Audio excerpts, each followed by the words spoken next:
যুব ইসলামী আন্দোলনের পঞ্চম জাতীয় কনভেনশন উপলক্ষে জুমার পরই কানায় কানায় পূর্ণ হয়ে যায় সোহরাওয়ার্দী উদ্যান।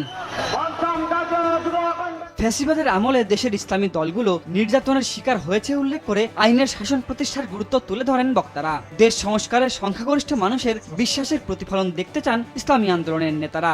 মহিলাদের জন্য সংরক্ষিত আসন 100, এটা আমরা মানি না। যে সংরক্ষিত আসন মহিলাদের জন্য রাখা হয়, এটা মহিলাদের সাথে বৈষম্য করা হয়, তাদেরকে দুর্বল ভাবা হয়। আমরা তো কোঠার বিরুদ্ধে আন্দোলন করেছিলাম। যদি আবার মহিলাদের জন্য কোঠা রাখা হয়, তাহলে আমরা আন্দোলন সাকসেস হই নাই। আমরা বলবো মহিলারা সরাসরি নির্বাচন করবে, নির্দিষ্ট কোনো কোঠা আমরা চাই না। আমাদের যুদ্ধ এখন শেষ হয় নাই।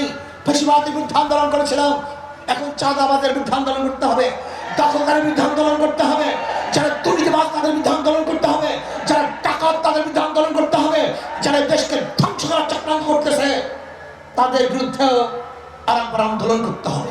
চাঁদাবাজ দখলবাজদের ক্ষমতায় বসানোর জন্য জনগণ ফ্যাসিবাদ তারাইনি বলে মন্তব্য করেন চরমনাই পীর। গোদা পা দিয়ে যে লাথি মারবার শক্তি থাকে না, এটা আমাদের জানা হয়ে গেছে।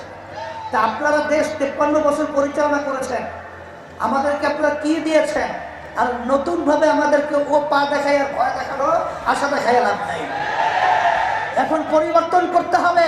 পাশে আমাদের যে রাষ্ট্র রয়েছে, নিয়ম ছিল বন্ধুত্ব সুলভ আচরণ আমাদের সাথে করবে, কিন্তু তাদের আচরণে আমরা বন্ধুত্ব পাই নাই।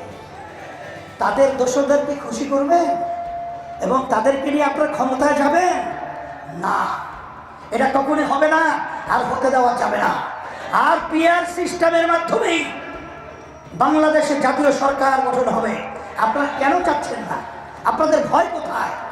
আবার আপনারা এই নির্বাচন পদ্ধতির মাধ্যমে এককভাবে ক্ষমতায় গিয়ে আবার আপনারা বিভিন্ন ধরনের আমাদের উপরে সেই স্টিভ রুলার জুলুমের এটা চাপিয়ে দেবে, এটা হবে না।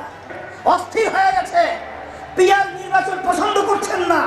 আমি বলবো এখন বাংলাদেশের মানুষ সজাগ হয়ে গেছে। আপনারা জরিপ করে দেখেন, আপনারা তো মনে করেন আপনারা অনেক তাল গাছ হয়েছেন, আসলে আপনাদের পায়ের নিচে মাটি নেই, মাটি কিন্তু সরে গেছে। এখন এই বাংলাদেশের মধ্যে আর এই চাঁদাবাজদেরকে, এই যারা নাকি জায়গা দখলকারীদেরকে, খুনিদেরকে, কুমিদেরকে বাংলাদেশের মানুষ দেখতে চায় না। পরিবর্তন করতে হবে, সুন্দর পরিবেশ তৈরির জন্য আমাদেরকে কাজ করতে হবে। নতুন কমিটি গঠনের মাধ্যমে আগামী নির্বাচনে হাত পাকার পক্ষে বলিষ্ঠ ভূমিকা রাখার প্রত্যয়ে শেষ হয় ইসলামী যুব আন্দোলনের কনভেনশন।